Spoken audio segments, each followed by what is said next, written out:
So in this lesson we're going to learn what a year is and explain what leap years are, and we're going to also learn the number of days in each month.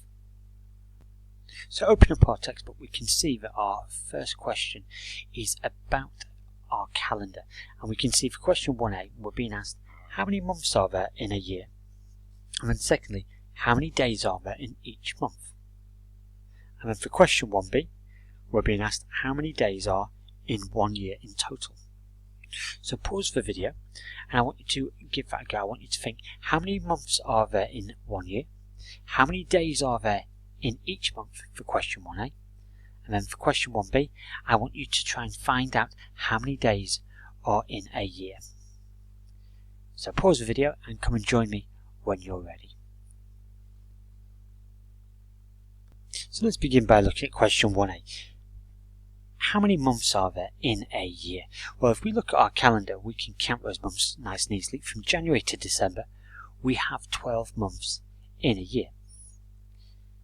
Then for the second part, we're asked how many days are in each month. And again, we can use our calendar for this, and we can look at the very last day for each month, and we can see that these tell us how many days are in each month.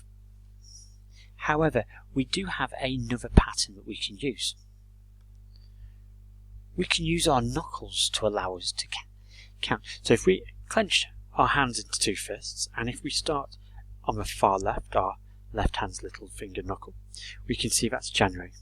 The little gap or dip you have between your next finger is February, your next knuckle is March, the dip is April, the next knuckle is May, the dip is June, the next knuckle is July, and we move on to our next hand, our right hand.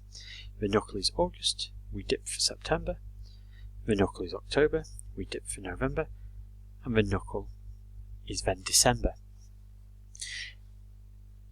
Now, is there a pattern that they are using? If we look at January, March, May, July, August, October and December, and then we look at them on the calendar, what do you notice about the last day for each one of those months? When we look at February, April, June, September and November, do you notice anything different about the last day of those months? Have a little bit of think about that, and then come and join me again when you're ready.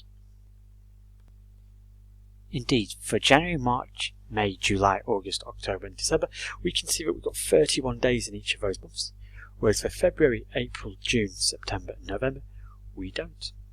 So we can see there's a pattern within those months, and we can use our knuckles to help us to remember. So for question 1a, we know that there's 12 months in a year, and for question 1a, the second part, we can see how many days are in each month. So January, March, May, July, August, October, December have 31 days. April, June, September and November have 30 days, while for this year, February has 28 days, but every 4 years we have something called a leap year, and what that means is there's 29 days in February. For question 1b, we were asked how many days are in 1 year, and for this we can add up that final day from each month together to find out. So we can have our 31 plus 28 plus 31 plus 30 plus 31 plus 30 plus 31 plus 31 plus 30 plus 31 plus 30 plus 31. And we can add these numbers together. If we use our knowledge that we've just had of how many months have 31 days, January, March, May, July, August, October and December, 7 months, we could use our multiplication knowledge for 7 times 31. And then we could have April, June, September and November, 4 months, have 30 days, so 4 times 30, and then we have that remaining 28 days, which we can add on as well. So altogether, in a normal year, there's 365 days, and in a leap year, as we said, February will have 29 days, not 28, so there'll be 366. And that year is the time it takes for the whole planet Earth to orbit or travel around the Sun one time. It actually takes us 365 and a quarter days, which is why we get the extra day every 4 years when we add those quarter days up. So can you answer my next question using the information that we've just looked at? True or false? there are 31 days in August this year. So think about that knuckles method we used and think, is it going to be true or is it going to be false?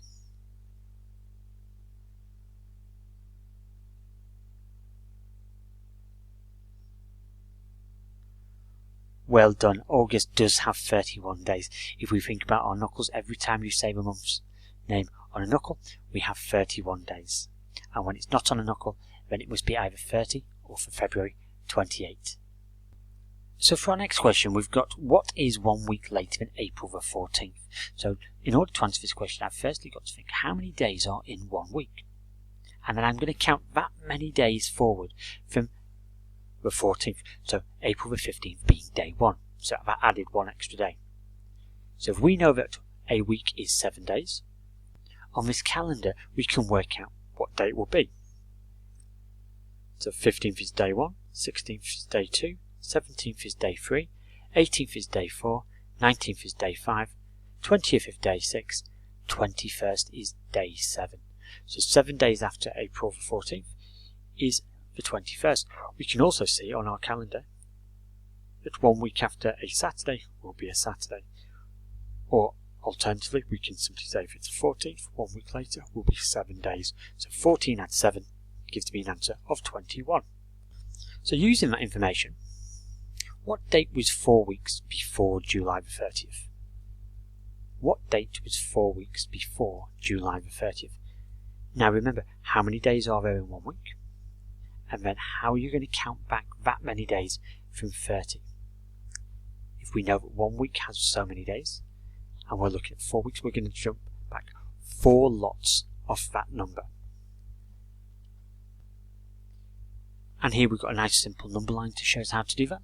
So 30 take away 7 gives me an answer of 23. I'm going to jump back another 7, so 23 take away 7 means I'm on the 16th, so July the 16th is 2 weeks earlier. For my 3rd week I'm going to subtract another 7, this time from 16.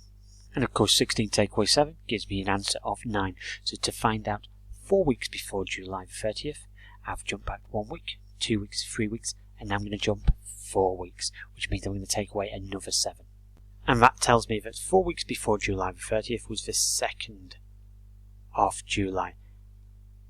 Another way I could think of this is if I've got 7 days in 1 week and I need 4 lots of that number to count in, then I can do 4 times 7, which gives me an answer of 7, 14, 21, 28. And if I know that it's now 28 days before July the 30th, I can simply subtract 28 from 30 to give me the answer of 2. So what date was 4 weeks before July the 30th? The 2nd of July. Now we've looked through the different strategies and methods that you can use. Now it's your turn to continue and complete the questions in your textbook before you move on to your independent activities. Good luck, and I look forward to seeing how you get on with this lesson today.